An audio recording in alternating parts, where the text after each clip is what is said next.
Right, so this is a very, very quick, unscripted, totally edited video, which is unusual for me. I can't do a bad video. I have to go, I'm one of those people that either goes full freight or doesn't do something at all. But in this case, I'm making an exception to the rule. But I'm talking about HiFi racks. And I did an article about this a while back on my website. And this is a kind of long-term review about HiFi racks and these podium racks they make. This is an oak block wood podium rack. Comes with these tiers and then spikes underneath. And I've been using and showing this in my videos for some time. I've got on here at the moment my Hagel amplifier. Obviously people know me, Inuos Cyrus CD player, and then my PMC speakers, but also I'm going to be trying vinyl. This Hagel V10 Phono stage has turned up for me to do some video on it, and so I got the bug of trying to get into vinyl and ended up buying or collecting from my parents Simon & Garfunkel's Bridge Over Troubled Water, and I thought because I wanted to try out the acoustic nature of turntables, which is what they're known for, Mike Oldfield's Tubular Bells 2, a very acoustic recording, instrumental recording I should say, so hopefully bring out the best of a turntable. But anyway, back to HiFi racks, and the reason why I wanted to make this video is because these racks split.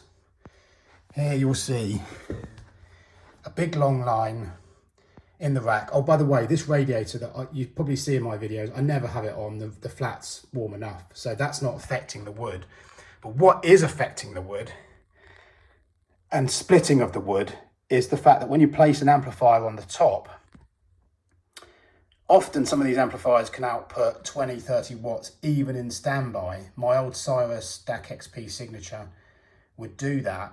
And then over time, it's going to separate these blocks. Now, one of the things that confuses me is that why does that do that? But then you can have a chopping board with blocks that never separate, whatsoever, and they're subjected to, frying pans, chopping onions, and so on and so forth, and they never ever split. So I'm concerned about the quality of this rack. Oh, by the way, it's not just me. When I wrote the article, a number of people told me about splitting racks. So whether it's the design, whether they're not using the right glues, whether they're not cured, I've no idea, and I'm not making any accusations. I'm simply reporting on what I found and also what other people have told me based on their rack splitting as well. I actually was given a replacement shelf, and this shelf isn't one that is the original one that I haven't changed yet. But you'll also notice how it's discolored on the top, and this has obviously had a bit of use with hi-fi reviews, which is probably going to cause some degradation in quality and finish. But you can see it's got this white matte on the top, and also it scratches and marks very, very easily, which is for a hardwood rack. You'd think, you can see also, if you look in the middle, these little black blobs, and what they are is the sorbethane feet, like on this Hagel V10 I've got underneath. There's a little bit of dye in the sorbethane rubber. That obviously is going to leak out of the pads and onto the surface of the rack. So would I buy one of these again? Absolutely not. They're very, very well regarded, and this is just it's not meant to be a put down of them. It's just a fair review, a long-term review showing what these racks are like. The fact that these are very, very expensive as well. If you bought one of these now, I think this cost me this was about £900 in about 2014-15. So I've had it a good 5, 6, 7 years, but even so, you don't think, when you're buying hardwood furniture, you're buying it to a very, very, very high standard, and you wouldn't expect this. You wouldn't expect this discoloration. I think if you're going to use a rack like this and you're going to put down amplifiers that aren't hot, they're not discoloring the rack in any way, they're not splitting the rack in any way, I think you're going to have a positive impression of them, because, you know, for instance, with this Hagel, there's no problems on, there's never ever been any problems because it's got massive cooling underneath.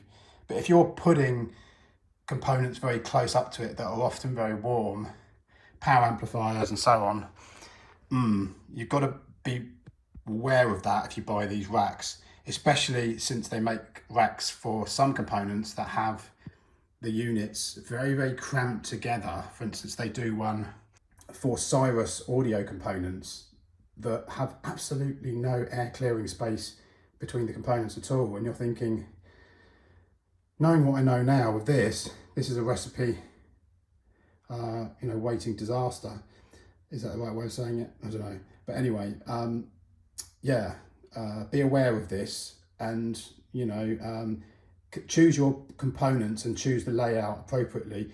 Also, what you could do is you could buy from them their isolation tiers or plimps, or add other plimps or tiers between your amplifier and the rack itself to prevent this type of splitting. Yeah, thanks very much for watching.